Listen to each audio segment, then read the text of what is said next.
దందా చేయాలి అంటే కిరాణా కొట్టు వాడినో, especially Marwaris. I love the way they do business. Customer వచ్చి సార్ ఈ రేనాల్డ్స్ పెన్ ఉందని అడుగుతాడు, వాడి దగ్గర ఉండదు, వాడు ఉండదు అని చెప్పడు. సార్ ఒక్క 2 minutes అంటాడు. బాయ్ ఎవరినో వెనకాల నుంచి పంపించి పక్క షాప్ లో తీసుకొని కాస్ట్ ఇచ్చేస్తాడు. నెక్స్ట్ టైం అది పెట్టేసుకుంటాడు, ఎందుకంటే వాడికి డిమాండ్ తెలుసు. ఒక దివాళీ రోజు తప్ప వాళ్ళ దగ్గర ఎంత డబ్బులు ఉన్నాయో మనకు తెలియదు. మళ్ళీ వాళ్ళ ఇల్లు చూస్తే బ్రహ్మాండంగా ఉంటాయి, కానీ షాప్ లో వాడు అలానే ఉంటాడు. నార్మల్ షర్ట్, నార్మల్ ట్రౌజర్ వేసుకొని చెప్పులు తీసేసి అలా కూర్చొని ఉంటాడు. హైదరాబాద్ లో ఒక సెంటర్ ఒక కాలనీలో పెట్టాడు, నడిచింది. ఇంకా వాడు next plan is country wide funding అని తిరుగుతారు. ఫండింగ్ అనే కాన్సెప్ట్ ఒరిజినల్ బిజినెస్ లేదు.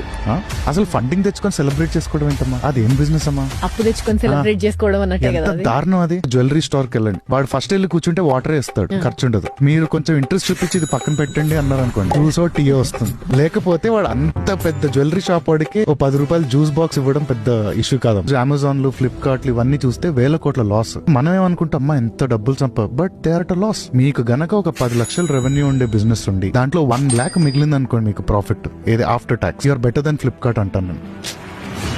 Exactly. 1000 rupees saree 5000 rupees ki పెడతారు. చార్మినార్ కో వెళ్తే you will get at the same cost. In the initial stages, how do you have to price your product?